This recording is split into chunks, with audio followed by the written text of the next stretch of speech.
Okay, so welcome back, and in this session we will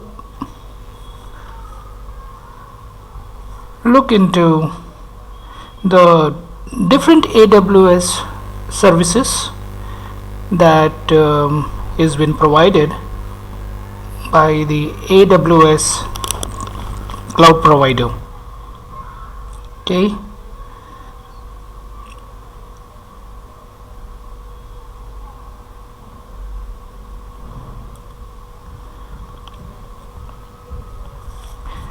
So AWS provides the infrastructure as a services. So when we think about infrastructure, we are talking about something as physical, like a physical server, a physical data center, those kind of stuff. So in this, I'm not able to see the mouse. Okay. Now in this slide, you can see that infrastructure, we are talking about three types of infrastructures. Physical infrastructure, where we have regions within which we have availability zones, and we also have edge locations, or we can say which is part of the point of presence. Then we have a foundational services, which is also considered as infrastructure. So we are looking at compute, which is referring to all your virtual machines which is created from the physical machines. Then we are looking at load balancing. So when there is a lot of load on one server, we kind of have multiple servers, replicated servers, to manage the same load. So we distribute the load between multiple servers, and that's how we manage the load. And auto scaling is all about automatically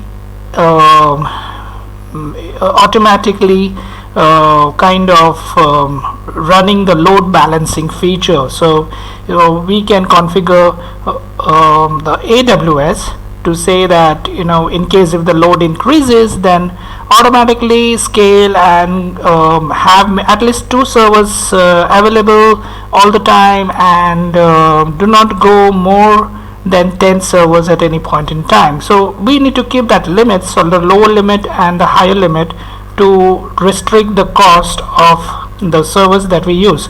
And that's why we have that lower limit and upper limit. So but as such, auto scaling will allow as many servers as you configure. So we are also looking at all the networking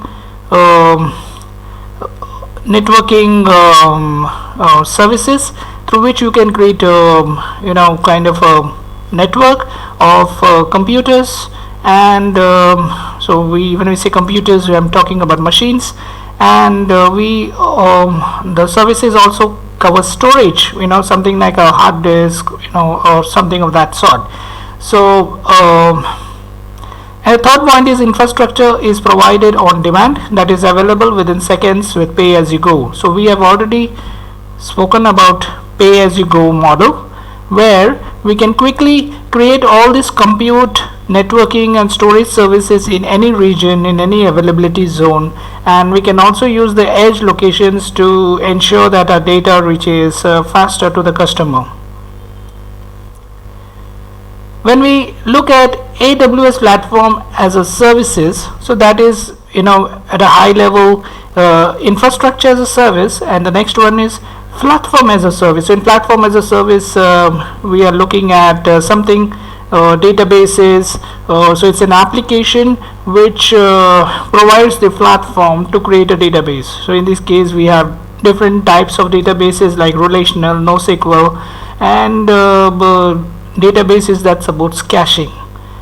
Then we have analytics, where cluster computing, real data warehouse, data workflow is there. And application services, something like queuing, orchestration app, transcoding, email search. Next is deployment and management services, where you can create containers, we can We can use DevOps tools. We already spoke about DevOps in our earlier lecture, what DevOps is and what DevOps engineer do. It is all about the development code being created by the developer, ultimately moving from the development environment, then moving into the test environment, then the production environment, and just ensuring that all this code is properly coordinated and shifted across environments without any issues. So then we have the mobile services, identity sync, mobile analytics, notification. So essentially whenever you're writing a mobile application, you're going to be using this kind of platform services. And then we have something AWS software as a service, virtual desktops, where you can create your own desktop on the cloud, and whenever you're connecting to the cloud, that desktop will be seen on your laptop or whatever computer you're using to connect to the cloud. At a very high level, AWS has 23 product or service category. If it is a category, then there will be one or more services inside it. So in the compute category, we have EC2 auto scaling, ECS. This is elastic container service. So this 4 services is something which is part of AWS Cloud Practitioner also. So ECS, ECR, EKS is all container based services, Elastic Beanstalk, Lambda, Fargate. So what is each one of this? We can look into it when we are studying our compute services. In databases, we have examples of RDS, which is Relational Database System, Redshift, DynamoDB, Aurora, and in storage we have EBS, EFS, so Elastic Block Storage, Elastic File System, Simple Storage Service S3 and S3 Glacier. Then in security, identity and compliance, we have Identity Access Management, Organizations, Key Management, AWS Shield, Cognito, and Artifact. In networking, we have Virtual Private Cloud, Elastic Load Balancing, CloudFront, VPN, Virtual Private Network, Route 53, Direct Connect, Transit Gateway. In cost management, we have cost and usage reports, AWS budgets, AWS Cost Explorer. In management and governance, we have Management Console, CLI, CloudWatch, CloudTrail, AWS Trusted Advisor, AWS Auto Scaling, AWS Config, AWS Well Architected Tool. So you can see there are these are the top 7 categories, and it goes on to 23 categories. So you see in mobile we have mobile services. They let you create, configure and implement a mobile application. You can build apps using Amplify. You can create a sign up using social accounts like FB and Google through Cognito. Then you can send messages to targeted customers via some various engagement channels, so you can use Pinpoint for it. You can test a lot of mobiles through the mobiles that is provided on the device farm. So AWS will provide you all kinds of mobiles, and you can test your application on the device farm. Then you have serverless backend using GraphQL app sync. So this word serverless is something we can talk about a little bit. So let's go. So what is serverless, right? So when we talk about serverless, we also kind of referring to serverless computing. So usually when we architect any application, in most of the time there will be some server. For example, to run a website we need a web server, and the web server internally may be having a function, or we can maybe having objects, we can say, which is implemented in the application server. So let's make some space for this. All right.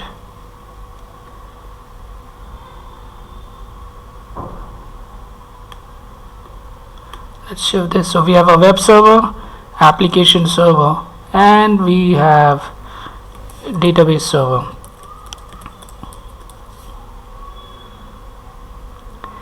And we architect an application, and customers they use their browsers and they connect to our web servers, and they get our access to our website.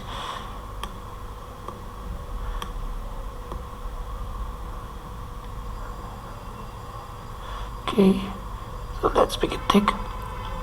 Now in this architecture, these 3 servers are actually running inside your AWS or inside your private company where your servers have been installed. So somebody using the browser can hit the web server. So in case if you're visiting a Google website, let's say, then it will hit the Google web server, and they will have a network of servers or kind of a architecture that supports the the application or the website. Now the thing is, when we have this kind of architectures, it is not only 3 servers that we have. We may have copies of this application servers, as I said, to manage the load. So I may have 2 copies of this, right? And I need to make sure I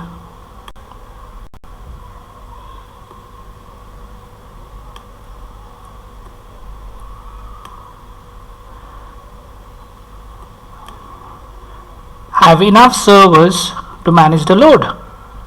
So I can do that using maybe the load balancing. So that's where the load balancing comes in. So maybe there's a small piece of load balancing depending on where the request is coming from. Depending on where the request is coming from, we can distribute the load to the different servers. We can also, in the same way, if the website is receiving a lot of requests, then we can in the same way create copies to manage the load. So I'm having a little difficulty with paintbrush because I don't have a pen tablet. So just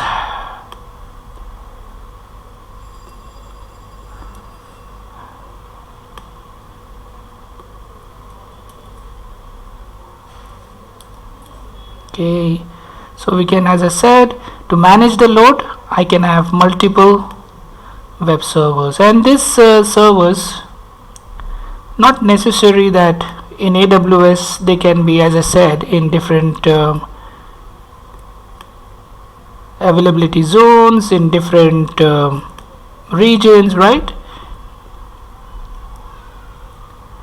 You can do the same thing. So in the same way, just like you use load balancing for the application server, you can have a load balancing for, so let's just make it neat. Yeah, and this load balancer job will be to ensure that load is distributed between all the web servers.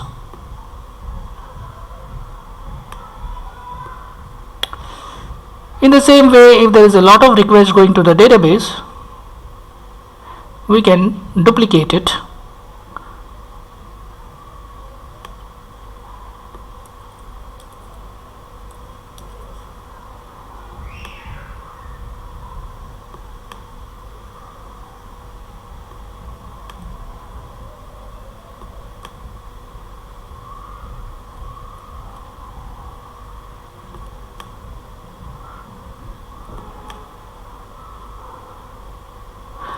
To as many as we want. So we will have a load balancer now again, in this case to manage our database server. So it's a service, just like. So in your real world, you solve these load issues using load balancer. So you need to remember that you can have this kind of architecture. So the load balancer will ensure, so this is a database load balancer, then this is app load balancer, and we also have, so let's shift this.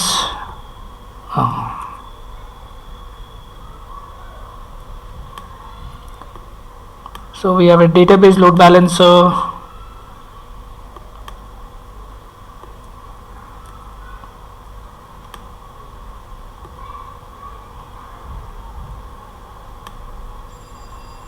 then we have an application load balancer, and then we have a web server load balancer over here.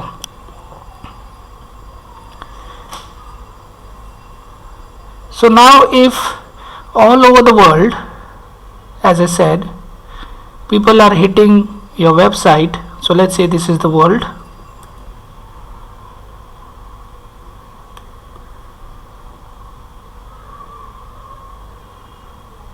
okay, so this is our world,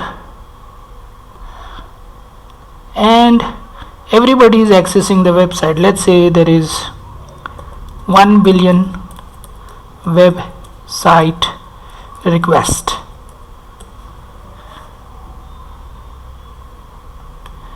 When you have this kind of load coming in, so let's, okay, so when you have this kind of load coming in from all the ends, from, let's change the color,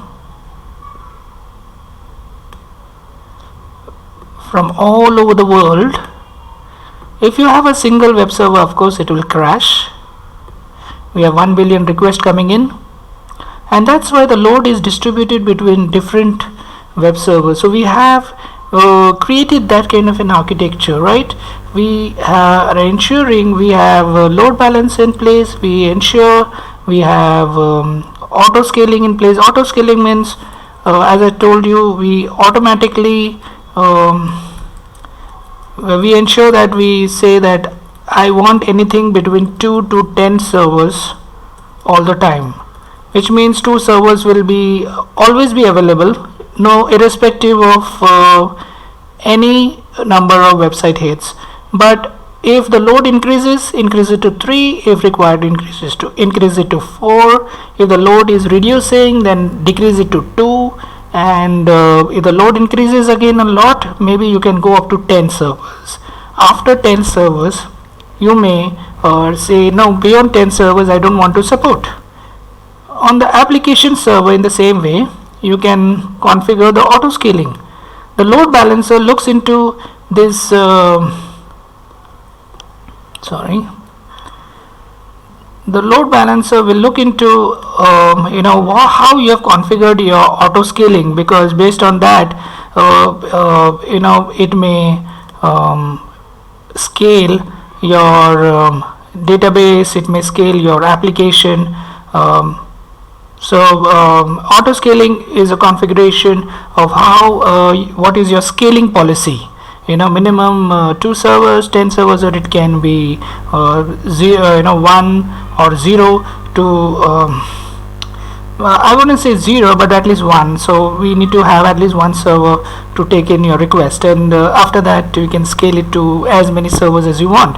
And these servers, as I told you, can be created virtually using virtual machines and the virtual applications loaded onto it. So there is a lot of work happening when you are managing a server, right? We are creating we are not only creating the web server and the website, but we are ensuring load balance is in place, auto scaling is in place, we are ensuring that they are running in the right regions, we ensure that our website is working fast. So we have all this kind of architecture which we are managing to a lot of extent. Now the thing is, this is where serverless means computing, you can say serverless says AWS will manage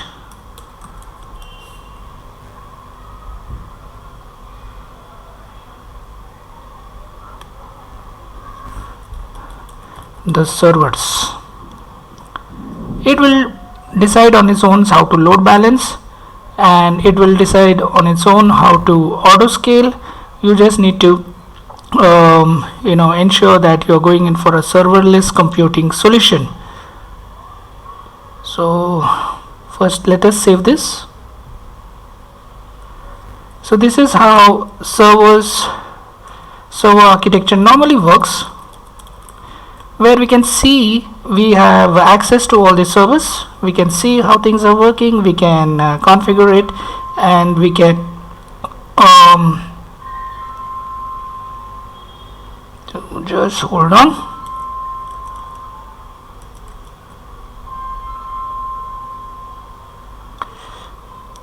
Okay, so let's continue. So these are in the mobile category we saw all these different types of applications where you can build apps, you can integrate it with social logins, you can send messages to customers through all these engagement channels. When we say engagement channel, it may mean like broadcasting on FB or sending an email. Messages can reach the customers in many different ways. And then we have satellite services, and there is something in AWS which provides AWS ground station. So what does it do? It can connect, communicate, transfer data to and from satellite to ground to EC2 storage from ground.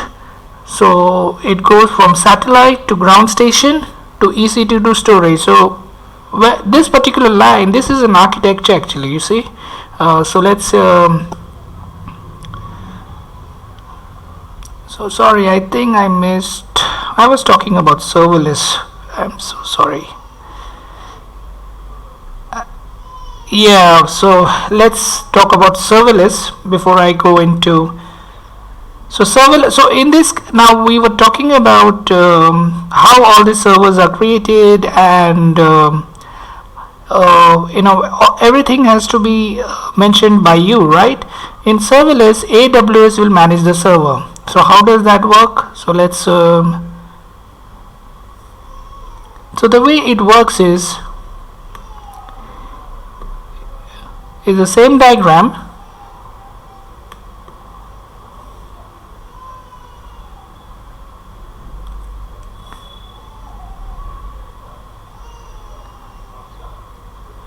So this is all your server setup. The only thing is AWS will manage it, and it works like a black box. So here you have your browser. So as I said, all over the world people are accessing your website, and so you will have only an interface to the website.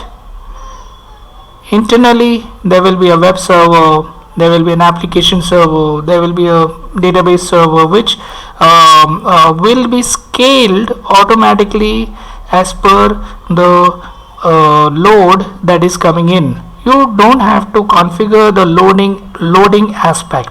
So it is all works in the black box, and this is what serverless means. You cannot see how your servers are managed, but whatever scaling is required, whatever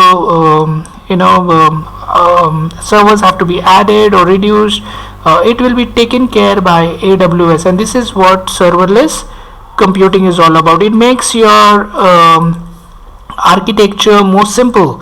So you can as good as say I define a function over here, or I define a website over here, and all behind the scene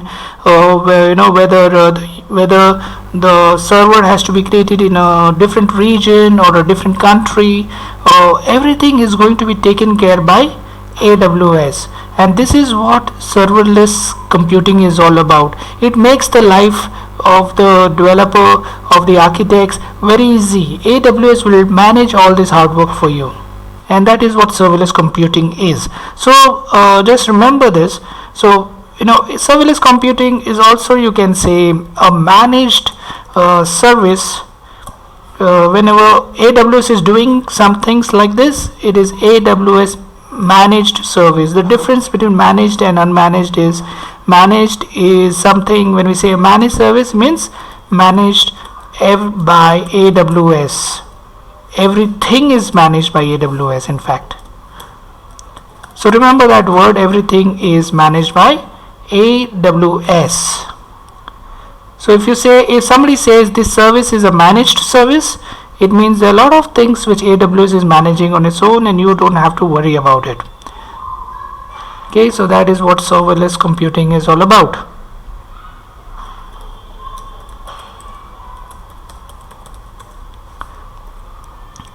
So I got little confused when I went to mobile and satellite thing, because I had a phone call. So sorry. Let's now continue with our slide. So now we move into the next service, which was satellite services. So here we are saying how it's working on satellite. The data is coming from the satellite to the ground station, then it is moving to EC2 to storage. So how does that look like, the architecture? So let's look at this. So somewhere in the sky you will have your satellite right over here.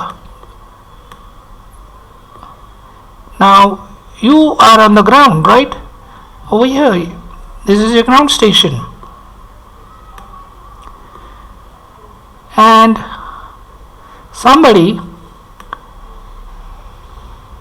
so whenever you require the data from the satellite, somebody has to connect to the satellite, get the data and get it to the ground station.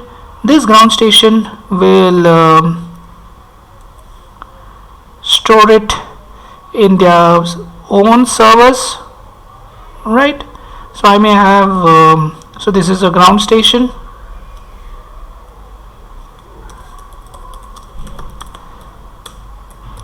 and ground station has its own servers. So normally if any company wants to share their satellite data, what happens is users, they give access to their servers. That's how companies share the satellite data. So this is your normal, so that's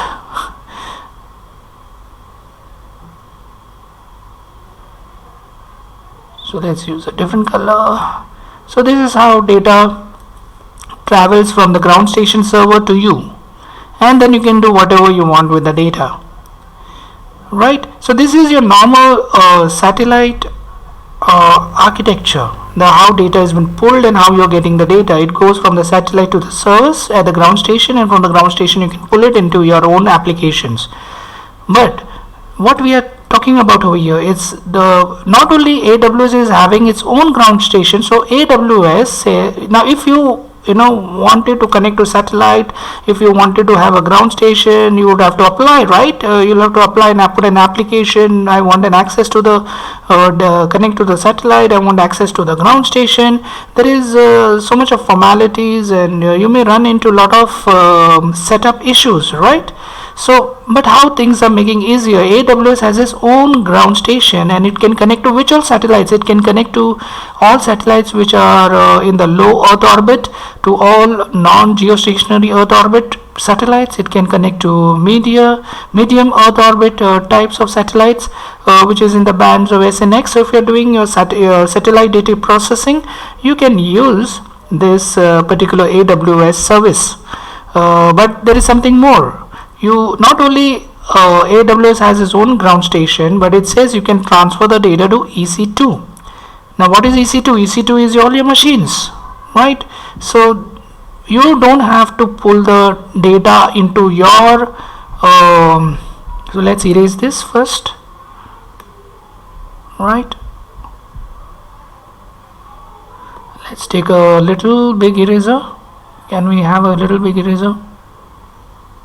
Oh, that's too small eraser. No problem. What?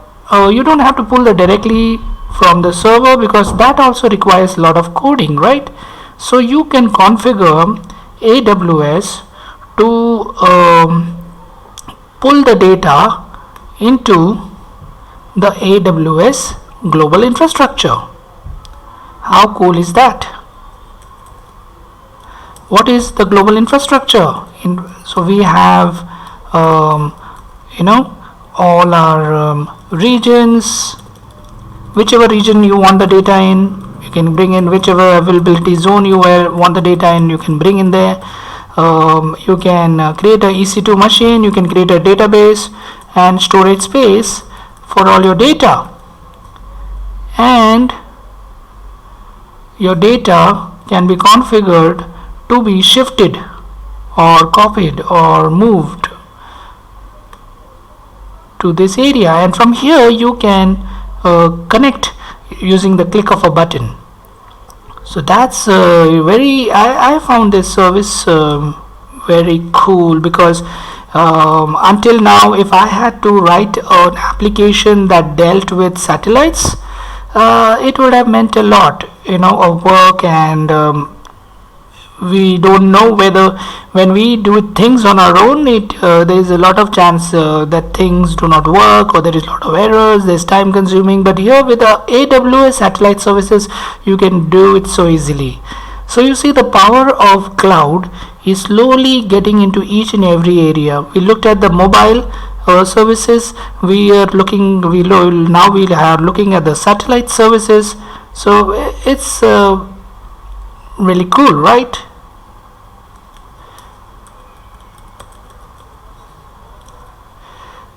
Then we move on to the next service, which is robotics. What do they have in robotics? They have RoboMaker. It's a fully managed. I just now said what is managed. Managed means everything is done by AWS. AWS has a robotics. Sorry, let's. So AWS has a robotics simulation service. So you can create a robot, a simulated robot. You can design it and you can create it, and you can see how it works. Everything using a RoboMaker, AWS service.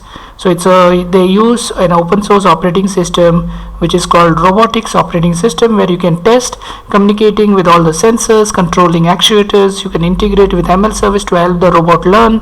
So you can do a whole lot of robotics and whatever applications you want to build with it using this service. Earlier, without the cloud, you would have to set it up, but here everything is set up. You just mentioned, you just go to your management console and you can say, I want a robotics service, and then everything will be set up for you and you can start coding.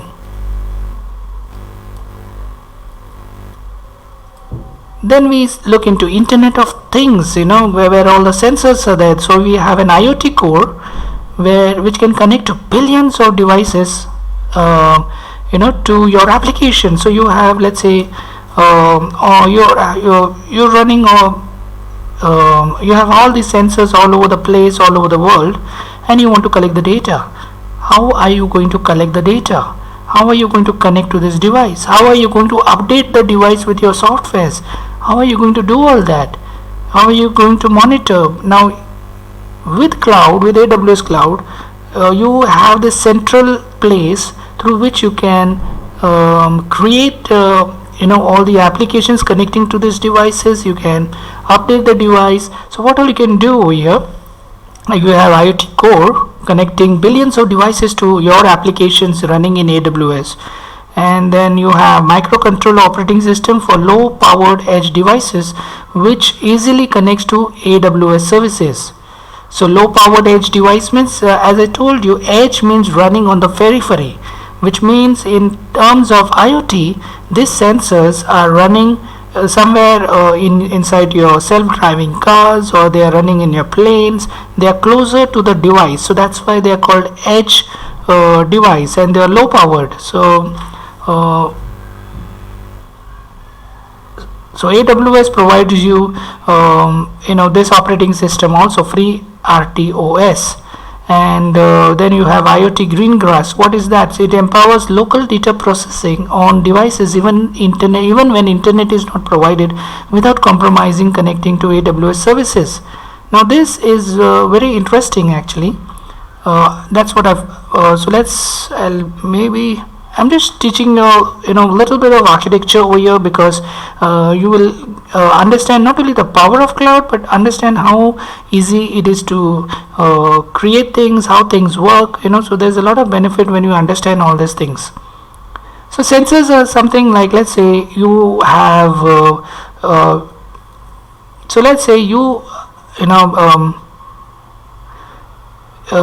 you have a lot of buildings in the city. Now this is Mumbai city, and there are a lot of buildings, and all over the building there are all kinds of sensors. So you have a sensor over here, here.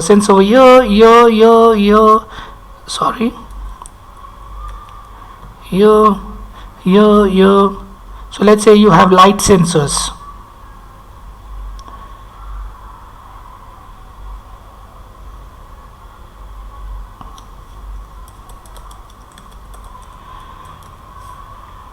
And then let's say you have temperature sensors in the building. Now when I have depicted 4 buildings, but you can imagine in a place like Mumbai, you can when you want to make it a smart city, the sensors will be everywhere, right? These are temperature sensors. Let's say they are everywhere.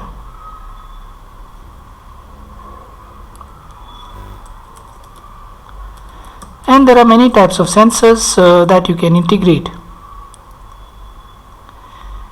Now usually you will have your AWS, right? Your AWS global infrastructure, and in which we have our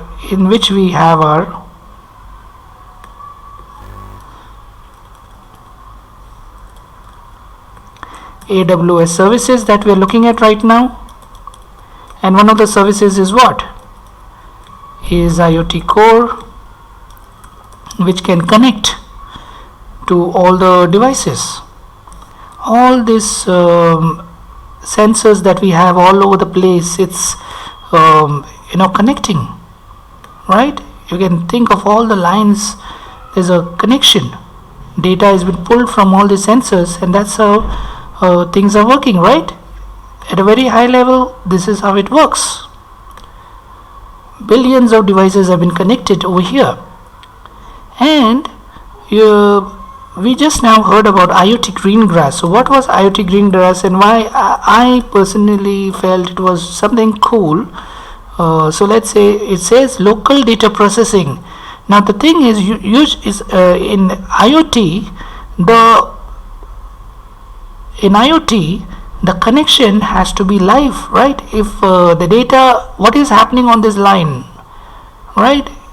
If I want to know in real time what is happening to the, like if there's a fire, let's say, or there's the temperature is risen, something, we need to a live connection, and we know that a live internet connection can fail. If the internet connection fails, then what?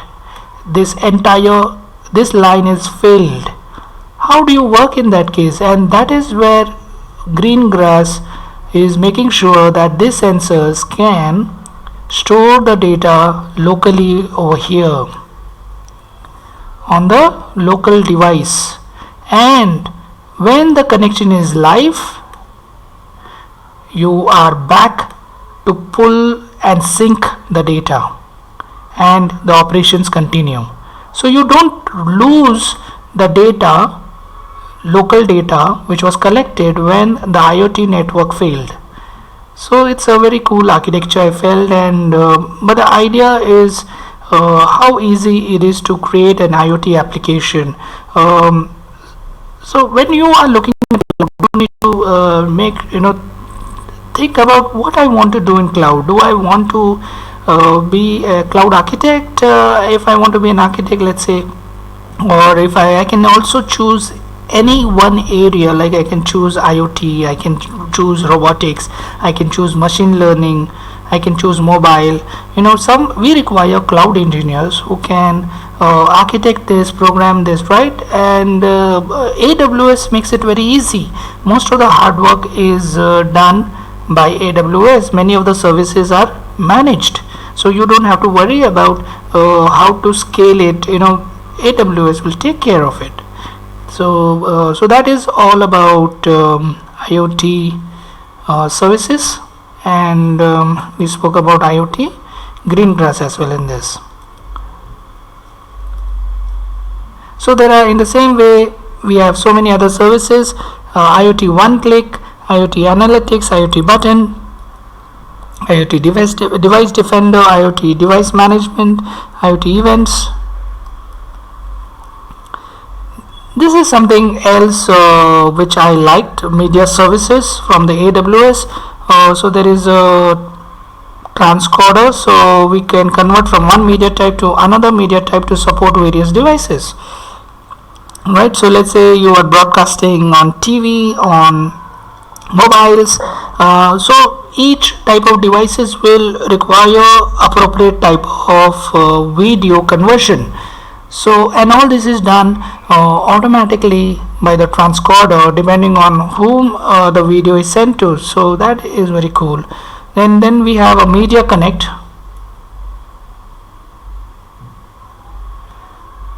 So then we have a media connect where you can stream live video through quality transport services like fiber network and satellite. So we spoke about an IPL match, right? Now ideally I would need make sure I have an access to a fiber network and a satellite. There's a lot of things I would normally need and not have permissions, but with AWS all these things are in place for you to use the service at a click of a button, right? So you can stream the entire live video or IPL match from your home. AWS will take care of it. So even your work has become very easier. And then we have video convert, which says it converts video into VOD formats, video on demand formats. And then you have video live, broadcasting high quality video processing service to TV networks or any other media. So whoever is interested in broadcasting media, this is a easier way, faster way, cheaper way to do things. And who other than the cloud engineer who can learn all these tools very easily? Today many people do not know how to use this service, but these services are very easy and you can get onto this, and if you get your hands on and try them, you can even experiment it right from your house. They may have some free service, free tiers, through which probably you can access this, experiment with this and see whether it works. And even if you know to do one thing in this, you can build an entire career out of it, because people need people who know these tools. And then we can create games using game lift. There's a game server also available. That's what you see on in the slide, right? And you have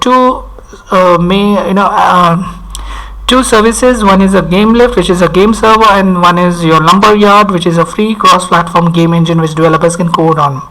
Then if you are into artificial reality, virtual reality, you have Sumerian. You can create VR, AR, 3D apps. If you're into blockchain, you have managed blockchain. Now when you say managed, it means AWS is going to create everything for you. You simply you just have to know how to connect, how to call the functions, and which functions to call as per your program. That's it. Your entire blockchain framework is available, which is also scalable. Scalable means to grow.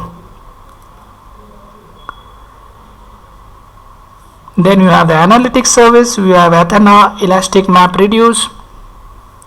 So what is Elastic MapReduce? Elastic MapReduce is your managed Hadoop framework, which supports frameworks like Apache Spark, Edgebase, Presto, Flink. It supports EMR notebooks for development, collaboration, ad hoc querying, exploratory analysis. And then you have cloud search, Elasticsearch. Then in analytics we have Amazon Kinesis, Redshift. So what is Redshift? Redshift is a data warehouse which is 10 times faster than any other data house. So that's what Redshift is. Then you have a BI service, which is QuickSight. You have a data pipeline, which helps you to move data, coordinate, process data in a pipeline across instances and storages. You have AWS Glue. Then you have AWS Lake. So this is a data lake, which is one central place where you can collect the data from different in different forms and prepare it for analysis. Then you have machine learning tools. You have a SageMaker. You can create machine learning models in this. You have a natural language processing tool which is called Comprehend. Then you have Lex, which can convert your conversation into text. So I say something and it will be converted to text automatically. So that's very cool. Then you have Poly, which can which has a human-like voice. It uses deep learning tech. And then you have if you want to recognize image, if you want to have any kind of image related applications, you can use Rekognition. Then you have translation services through the Translate service. And then you have speech to text conversion using the Transcribe tool, and it keeps going on. A lot of tools, deep learning tools. MXNet is there, TensorFlow is there, Inferentia is there.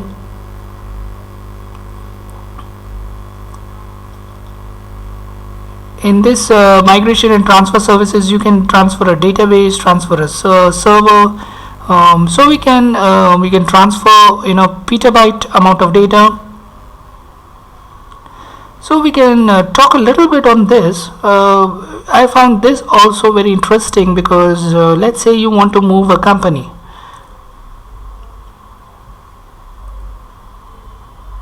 So let's get back to our paintbrush.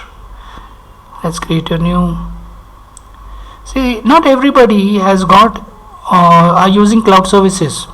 Now here is an opportunity for you to come up with solutions for your company.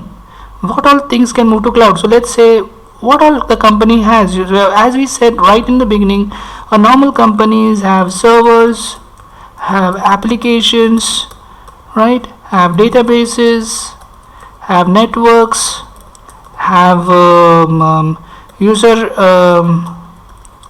authentication, has security, all forms of security, and you can shift or we can have all these similar things even in your cloud. So we have already gone through that, right? A cloud, you can have all these services as a software, whether it is infrastructure, whether it is platform, or whether it is software. You can have everything as a service over here, and you can shift it over here.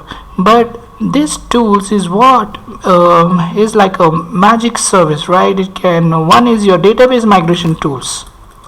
You can use these services to transfer your databases. So you can run this, connect, go inside the company, connect to the database, and simply transfer it over here. It's that easy. And then you have servers, right? You can you have all kinds of servers. You have application server inside your company, you have a file server inside your company, and then you have a database server inside your company, and you may have a game server inside your company, and this list can go on, right? But whatever types of servers you have, you can use server. So let's give a different color.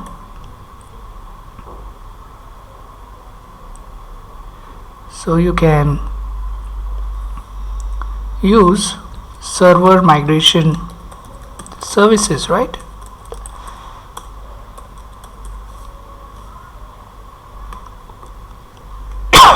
Sorry. So what is server migration servers? They'll study your server, they'll see what all you have installed, on your box how it is configured, and they will do a lot of things automatically for you to transfer to AWS.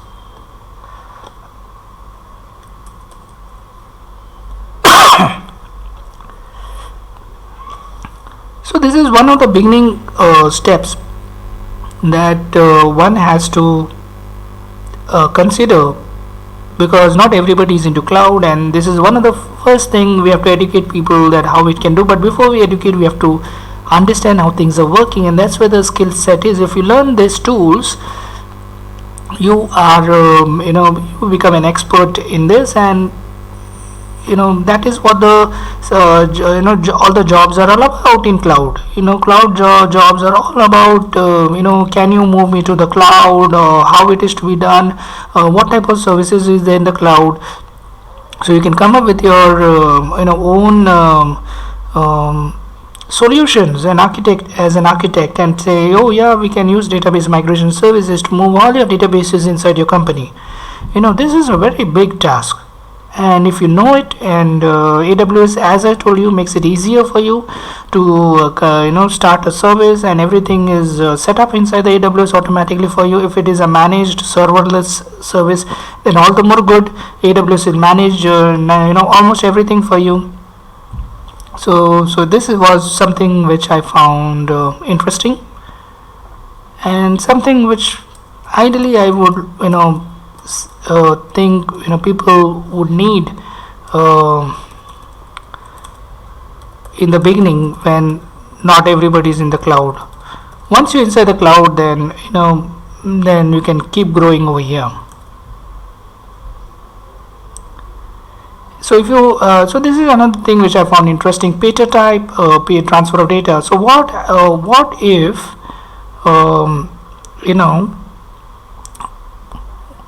let's use another color. So what you have, we are talking about not terabyte, we are talking about petabytes of data all over the world, in all the companies of a particular company spread across all the world, and there is 100 petabyte data. That's quite a lot of data. How are we going to move it to the cloud? Well, this is where the migration tool comes into play, Snowball. So how cool is that? Snowball will connect to your systems and transfer all the data. It will take time, but it will ease your work. There will be a particular process that the Snowball will follow, and it will do a lot of things automatically for you without having to worry. And if you have more than petabyte is exabyte, then you can use Snow Mobile. So, and data sync is data transfer in hybrid cloud. So if you want to keep moving data between your private cloud and public cloud, you can use this data sync tool also.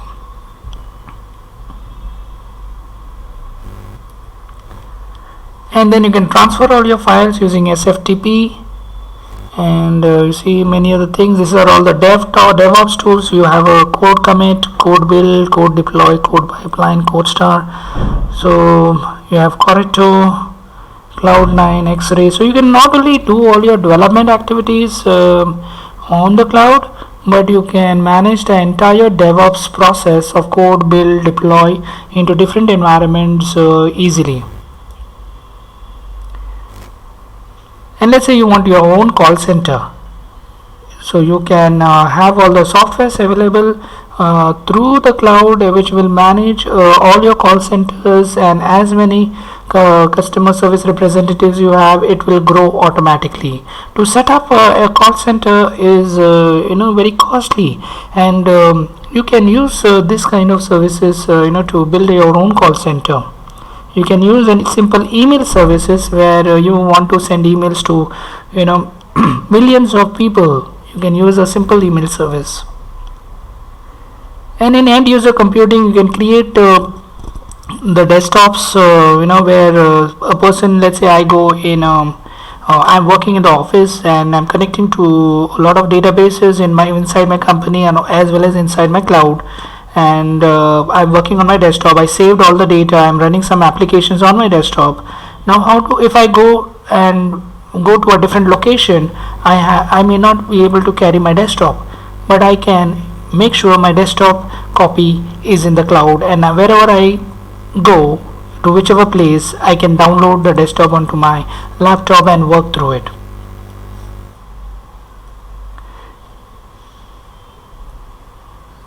And here you have business applications which will help you in your normal business activities. So here you can see Chime has been used for calls and videos. Workmail has been used for email and calendar. You have your Amazon Work Docs for file storage. So if you are starting a new business and you have a lot of employees, so you can create desktops for them. You have your mail service over here, you have document service over here, you have your file services over here, you have your meeting services over here. All these services are already in place. You have to just keep on integrating and using it for your business. So to start a new business with all these kind of services is become easier. So that's it. We saw 23, almost 23. Means we saw almost. We did not go into detail of everything, and but we did go into detail of many things. That is supported by AWS 23, either product or service categories. So that's it, and we'll continue in our next session.